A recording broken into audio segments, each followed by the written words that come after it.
Lights, camera, action, and welcome back to Soundtrack Collector. I'm your host, Christopher Spencer, author of film and television soundtracks. 1950 to 1979, A Critical History, published by McFarlane and Company. James Horner was one of Hollywood's most acclaimed film composers, known for his sweeping melodies, emotional depth, and inventive orchestration.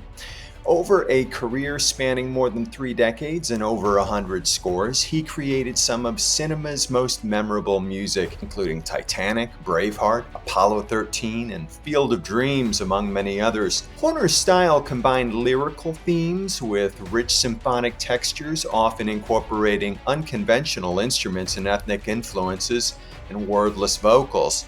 He was a master of leitmotif and thematic development, using music to reflect character arcs and emotional beats with clarity and sincerity. He won 2 Academy Awards for Titanic and earned multiple nominations for other landmark scores. Known for collaborations with directors like James Cameron, Ron Howard, and Mel Gibson, Horner left a legacy defined by his rare ability to elevate storytelling through music that was both grand and deeply human. In this video, I'll give you my top 15 Horner scores, as well as some honorable mentions. Without further ado, at number 15 I have The Perfect Storm, a powerful and emotionally textured work that balances lyrical beauty with orchestral intensity. At its core are 2 intertwined themes, one representing the humanity and camaraderie of the fishermen, and the other the mysterious and overwhelming force of the sea. These ideas, first introduced in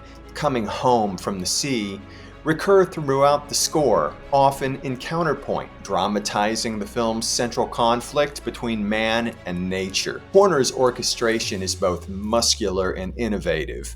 Acoustic guitar lends a rustic, communal warmth, while electric guitar, used here more prominently than in any of his previous scores, evokes grit, danger, and even the cries of seabirds. Lush strings, bold horns, churning percussion, and a sparingly used synth choir create a soundscape that captures the grandeur of the ocean and the emotional stakes of the story. Action cues like Rogue Wave and Coast Guard Rescue unleash Horner's most aggressive orchestral writing since Aliens, with dissonant brass and crashing piano motifs heightening the sense of chaos. Now, despite the score's ferocity, Horner finds room for moments of bittersweet reflection, especially in the elegiac final track, There's No Goodbye, Only Love. The Perfect Storm remains one of Horner's most structurally ambitious and emotionally resonant works, an eloquent portrait of courage, sacrifice, and nature's indifference. At number 14, I have Willow, a rapturous fantasy score celebrated for its sweeping scope, richly woven themes, and dazzling orchestral imagination. Drawing from both classical sources and folk traditions, Horner crafts a vibrant musical world that mirrors the film's mythic hero's journey. It's a symphonic adventure full of heart, humor, and magic. Among Horner's most beloved and influential works, the score revolves around a tapestry of memorable themes. The bold, brass-led Willow's theme,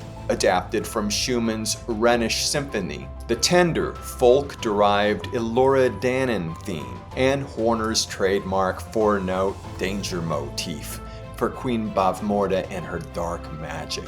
These are supported by a variety of colorful motifs, from the playful woodwind-driven cues for the brownies to the pompous tuba and harpsichord march for the buffoonish burgle cut. Horner's orchestration is especially inventive. Pan flutes, dulcimer, bagpipes, collegno strings, and choir all contribute to the score's fairy tale texture. Throughout, Horner showcases his gift for contrapuntal writing, often layering multiple themes within a single cue to reflect intersecting narrative threads. The action music is kinetic and percussive, the choral writing ethereal and transportive, whether evoking high fantasy or rustic whimsy. Willow captures the spirit of storytelling with rare musical vitality. At number 13, I have Glory. It's a profoundly moving and spiritually charged score, blending soaring choral writing with rich orchestral textures to honor the heroism and sacrifice of the 54th Massachusetts Infantry. Anchored by the ethereal sound of the Boys' Choir of Harlem, the music balances reverence and emotional urgency, capturing both the grandeur of history and the personal cost of war. Built on a triad of powerful themes, the noble call to arms, the deeply lyrical glory theme, and the somber trials motif, Horner's score avoids character-specific leitmotifs, instead focusing on the collective emotional arc of the regiment. Orchestral and choral forces merge seamlessly, and solo trumpet and military percussion evoking honor and discipline, while the choir provides an angelic counterpoint to the brutal realities of war. Nowhere is this more striking than in the charging Fort Wagner, where the choral and percussive forces rise in an Orff-like fury, lending the climactic battle a sense of tragic transcendence. Glory remains a touchstone for Horner's career,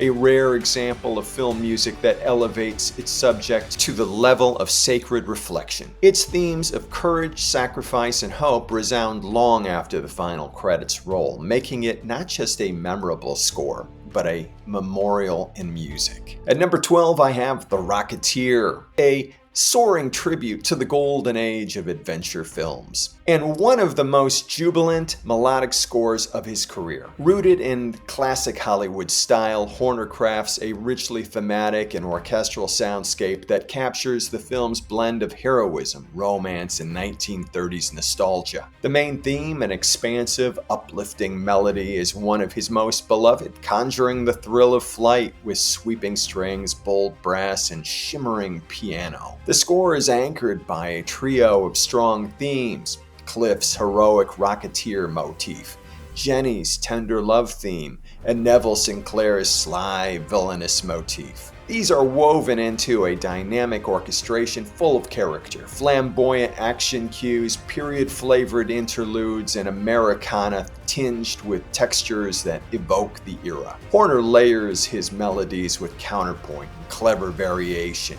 especially in high-octane set pieces like The Flying Circus and Rendezvous at Griffith Park Observatory. What sets The Rocketeer apart is its unfiltered sense of wonder. Horner's use of nostalgic instrumentation, banjo, fiddles, Copland-esque harmonies, grounds the fantasy in Americana while celebrating the magic of cinematic flight. It's a score that doesn't just support the story, it lifts it, turning a pulp adventure into something timeless. At number 11, I have Legends of the Fall, one of the most sweeping and emotionally resonant in his work. A romantic epic that marries lyrical melodies with symphonic grandeur. Scored for full orchestra and enriched by solo trumpet, piano, fiddle, and the haunting shakuhachi flute, Horner's music channels the vastness of the Montana wilderness and the turbulent emotions of the Ludlow family. The result is a lush, immersive tapestry that blends nostalgia, tragedy, and deep personal conflict.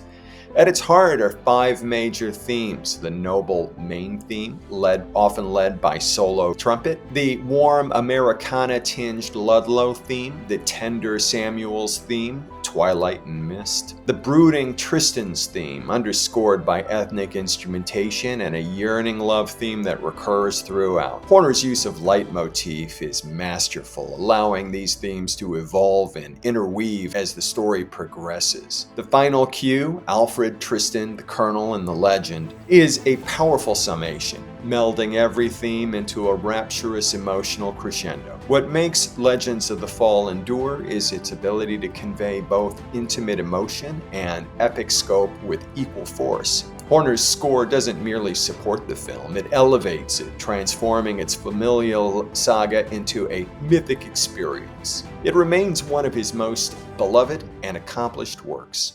At number 10, I have The Mask of Zorro, a bold and exuberant fusion of Hollywood adventure and Latin musical traditions. One of the composer's most colorful and energetic works. Rather than relying solely on sweeping orchestral grandeur, Horner integrates flamenco guitars, castanets, hand claps, and traditional percussion to evoke the film's Spanish colonial setting. The result is a score that is as dashing and charismatic as its titular hero, effortlessly shifting between romance, action, and playful wit. At the heart of the score is Zorro's theme. How could it not be? A 12-note motif brimming with rhythmic flair and heroic swagger, often played on brass and guitar. It's complemented by the lush love theme, a gentle family theme, and the more introspective Elena's theme, all woven seamlessly throughout the narrative. Horner's orchestration is richly layered, with choir and exotic flutes adding dramatic flair and emotional depth. Action cues like the Plaza of Execution and the Ride are kinetic and precise, driven by fast-paced strings and dance-like rhythms, even while quieter moments such as Elena and Esperanza are tender and emotionally resonant. What makes The Mask of Zorro endure is Horner's ability to craft a score that feels both timeless and culturally specific. It's grand yet grounded, flamboyant yet heartfelt, a perfect musical match for the swashbuckling spectacle on screen. At number 9, I have Star Trek II, The Wrath of Khan, and Star Trek III, The Search for Spock, both widely regarded as some of the most memorable and influential works in the Star Trek film canon. With The Wrath of Khan, Horner was a relative newcomer, stepping in after Jerry Goldsmith's grandiose approach to the first film. Horner's score brought a fresh, energetic edge to the franchise, emphasizing action and emotional storytelling over stately spacefaring grandeur of its predecessor. He crafted 4 major themes for the film, including motifs for the characters and the Genesis device, and his music for Khan is particularly notable for its driving rhythms and menacing brass, capturing the villain's relentless pursuit and the film's swashbuckling, naval-inspired tone. The battle cues, such as Surprise Attack and Battle of the Mutara Nebula, are prime examples of Horner's ability to generate suspense and excitement, while the more lyrical moments, like Spock's theme, add a layer of humanity and warmth to the story. For Star Trek III, The Search for Spock, Horner returned to expand and deepen the musical world he had established. Scores of direct continuation, reworking and developing themes from the previous film, especially those associated with Spock and the Genesis device. Horner introduced a new percussive and atonal theme for the Klingons, using clanking percussion and Tibetan horns to evoke their barbaric nature. The score balances grand space opera set pieces like Stealing the Enterprise and Bird of Prey decloaks with intimate spiritual cues that reflect the film's focus on Vulcan mysticism and the emotional journey of the crew. Many have noted that while The Search for Spock reuses much of the material from The Wrath of Khan, Horner's subtle tweaks and expanded orchestrations invest the music with a wider emotional range, from suspense and action to melancholy and hope. Together, these scores not only define the sound of Star Trek in the 1980s, but also showcase Horner's gift for thematic development and emotional resonance. At number 8, I have Apollo 13, a towering achievement in restraint and emotional storytelling, a musical tribute to human ingenuity, quiet courage, and the awe of space. Eschewing over-the-top patriotism or bombast, Horner crafts a sound world that is noble yet intimate, reverent without being sentimental. From the moment the solo trumpet intones the film's main theme, dignified, echoing into a vast unknown, Horner establishes a tone of contemplative heroism. His music doesn't shout its triumphs, it elevates them with quiet power. The orchestration is rich and varied, drawing from full symphony and subtle electronics, with standout use of choir and solo voices to conjure both the immensity of space and the internal lives of the astronauts.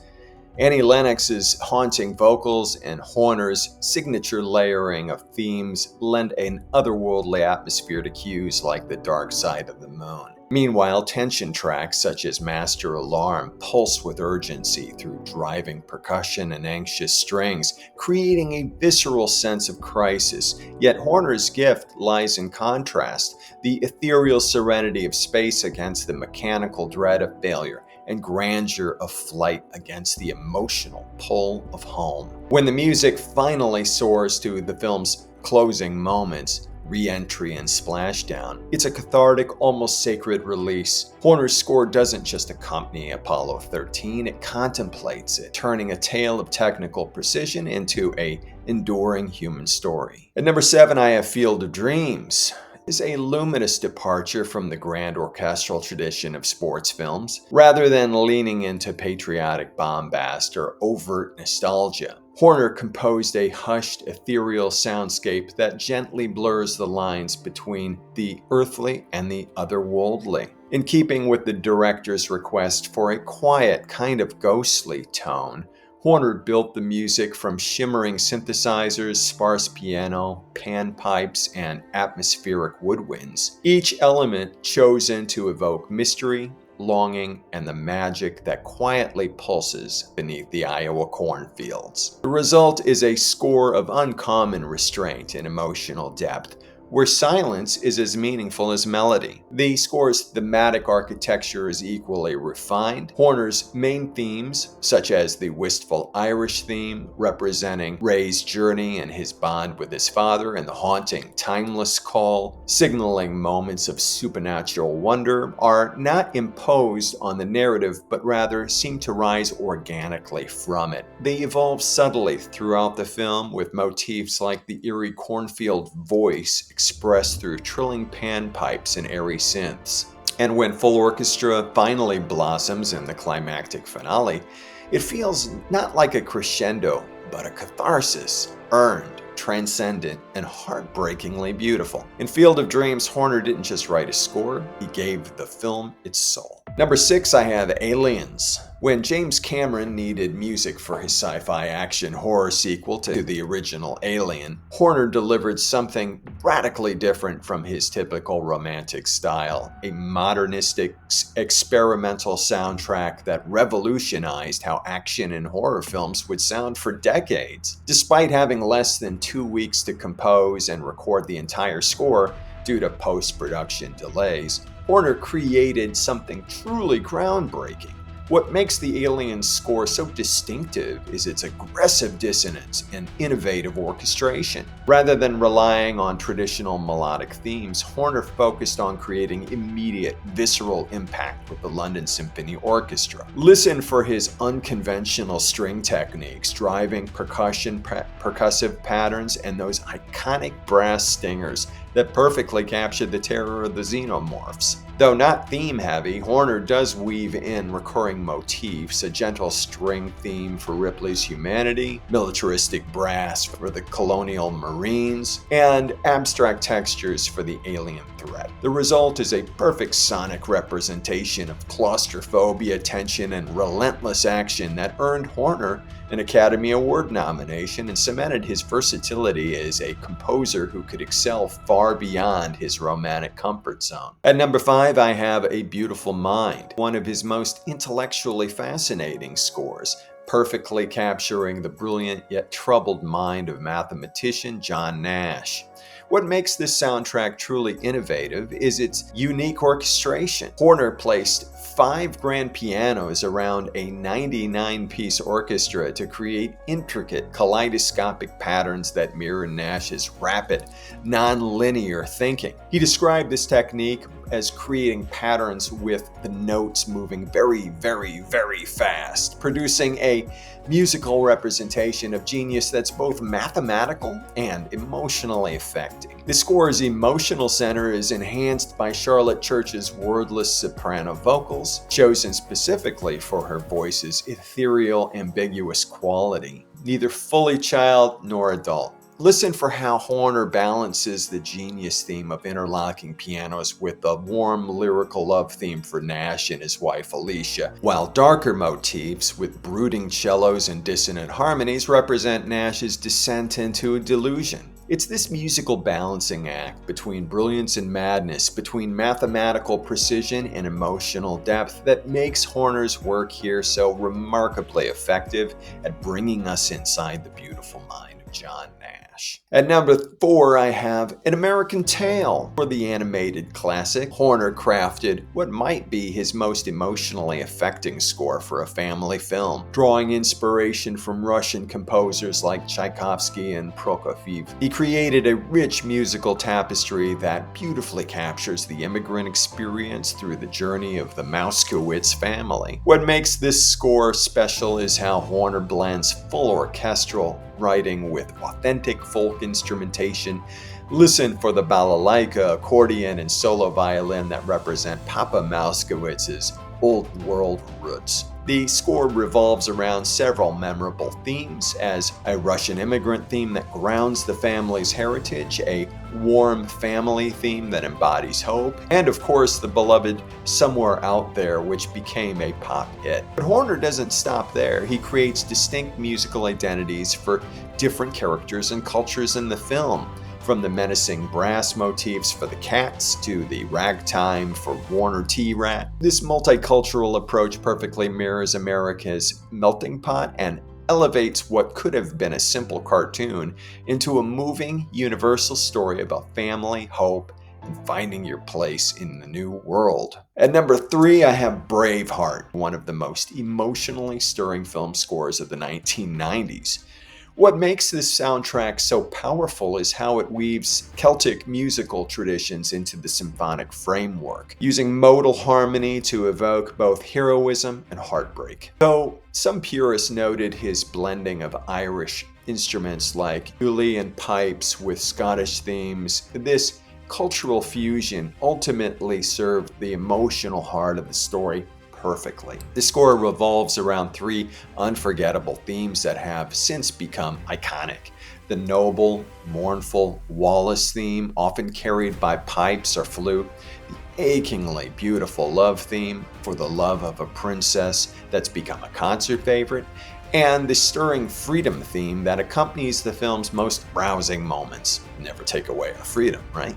Listen for how Horner shifts between these themes and modulates between major and minor modes to mirror William Wallace's journey from love to loss to ultimate sacrifice. It's this emotional directness combined with authentic Celtic ornamentation and folk influences that makes the Braveheart score continue to resonate with audiences nearly 3 decades later. At number 2, I have Avatar. With Avatar, James Horner faced the unique challenge of creating music for an entirely alien world, and what he delivered was nothing short of sonic world building. Horner essentially painted with sound to bring Pandora to life, crafting a score that feels simultaneously alien and deeply emotional. What makes this soundtrack particularly fascinating is how he blended orchestral elements with tribal percussion, electronic textures, and vocals sung in a fictional Na'vi language to create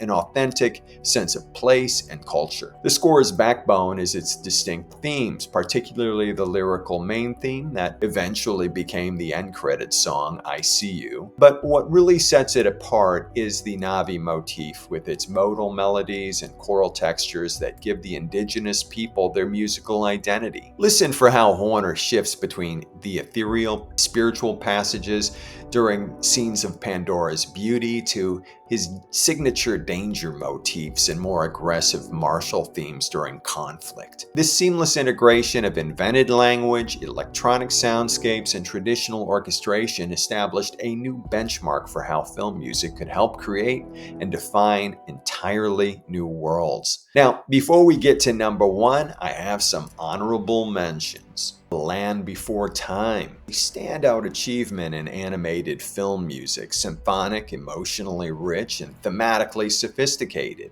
The Name of the Rose, a haunting soundscape that blends medieval period instruments like bells, flutes, and male choir with dark, brooding electronic textures. Enemy at the Gates, a soundscape that is both epic and intimate, perfectly mirroring the film's focus on the harsh realities of the Battle of Stalingrad. Cocoon is a gently powerful piece that balances emotional intimacy with symphonic grandeur. It reflects themes of aging, wonder, and renewal through delicate orchestrations. The Amazing Spider-Man from 2012 is a refreshingly emotional and thematically rich take on the superhero genre. Eschewing the grim minimalism of many contemporary scores, Horner crafts a sweeping, character-focused work grounded in his signature melodic and narrative style. The New World from 2005 is one of his most meditative and texturally rich works, blending subtle orchestral writing with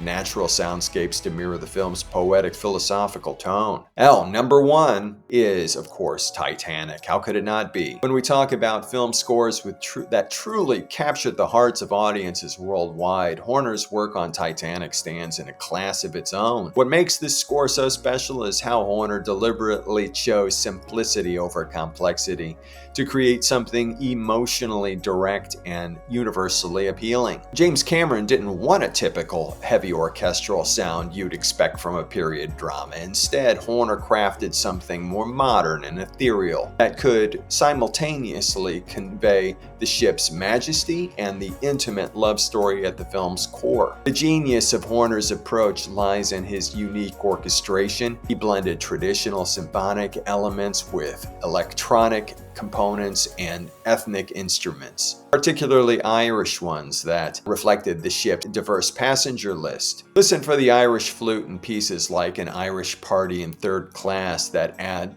cultural texture to the soundtrack. But what really sets this score apart is how it's structured around distinct musical themes that serve different narrative functions, from the bright, optimistic Titanic theme with its sparkling synths and horns, to the haunting tragedy motifs with their descending three-note phrases in the lower brass.